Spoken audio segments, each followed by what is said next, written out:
UP का सियासी माहौल गर्म है और कहते भी हैं कि केंद्र की सत्ता का रास्ता यूपी से ही निकलता है।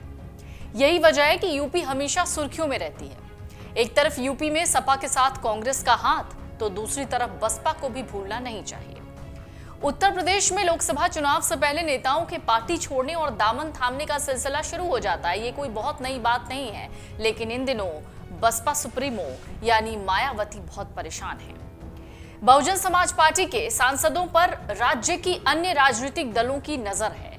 दावा है कुछ नेता टिकट की गारंटी होने के बाद ही मायावती का साथ छोड़ेंगे। इस लिस्ट में पश्चिम से लेकर पूर्वांचल तक के सांसद शामिल हैं। फिलहाल 3 सांसदों का अन्य दलों में शामिल होना तय माना जा रहा है।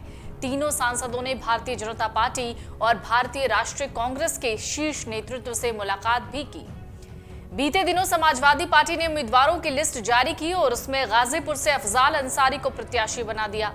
साल 2019 के लोकसभा चुनाव में बसपा के सिंबल पर चुनाव लड़ने वाले अंसारी ने जीत दर्ज की थी।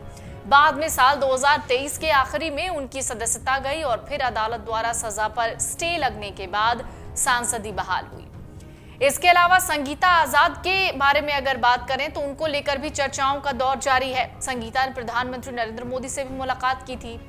ऐसे में माना जा रहा है कि वो बीजेपी में शामिल हो सकती हैं। इसके अलावा बीएसपी से निष्कासित सांसद दानिश खान पहले ही कांग्रेस के साथ नजर आ रहे हैं। सूत्र कहते हैं आगे आने वाले दिनों में पार्टी के कुछ और सांसद खुलकर सामने आ सकते हैं, यानी बसपा के कुछ सांसद फुल सेटिंग में हैं। हालांकि अभी विभिन्न दलों के साथ उनकी बात फाइनल नहीं हुई, इस वजह से सांसद खुलकर सामने नहीं आ रहे।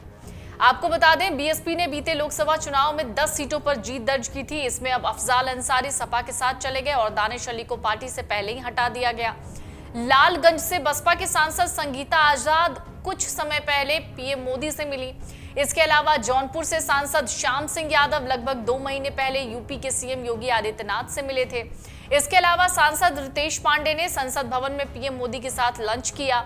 ये सभी सांसद बीजेपी के संपर्क में हैं और इनको लगता है कि अगर बीजेपी से टिकट मिलता है तो इनके जीतने की इस बार गारंटी फुल है। इन सांसदों की बीजेपी से बातचीत चल रही है। पार्टी अभी प्रदेश के राजनीतिक समीकरणों को देख रही है, उसके बाद ही कोई फैसला लेगी। पिछले लोकसभा चुनाव में बसपा के 10 सांसद चुने गए थे, तब सपा, बीएसपी और आरएलडी का गठबंधन था। इस बार मायावती अकेले चुनाव लड़ने का मन बना चुकी हैं, तो पार्टी के सांसदों में बहुत बेचैनी है। हालांकि इन सब के बीच समाजवादी पार्टी और कांग्रेस के होने वाले गठबंधन को लेकर एआईएमआईएम के मुखिया असदुद्दीन ओवैसी ने भी चुप्पी तोड़ी। उन्होंने यूपी के पूर्व सीएम यानी अखिलेश यादव को घेर लिया। उन्होंने कहा अखिलेश यादव साल 2014, 19 और 22 का चुनाव हार गए। वो पिछले विधानसभा में मुस्लिम वोट पाने के बाद भी बीजेपी को रोक नहीं पाए। वो सिर्फ और सिर्फ मुझे गाली देते हैं, बस बीजेपी को हरा नहीं पाते। आखिरकार वो और कितने चुनाव हारेंगे? उनके नेता स्वामी प्रसाद मौर्य भी उन्हें छोड़ चुके हैं। असदुद्दीन ओवैसी ने इंडिया गठबंधन में टूट को लेकर भी कांग्रेस और समाजवादी पार्टी पर एक सुर में हमला बोला। उन्होंने कहा ये केवल धर्मनिरपेक्षता की बात करते हैं, लेकिन हकीकत ये है कि ये किसी काम के नहीं है।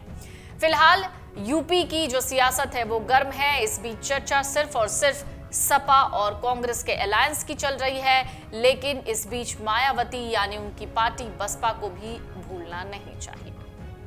अगर आप ये वीडियो YouTube पर देख रहे हैं तो हमारे चैनल को सब्सक्राइब करें और बेल आइकन को दबाना ना भूलें। अगर आप Facebook पर ये वीडियो देख रहे हैं तो हमारे पेज को लाइक करें।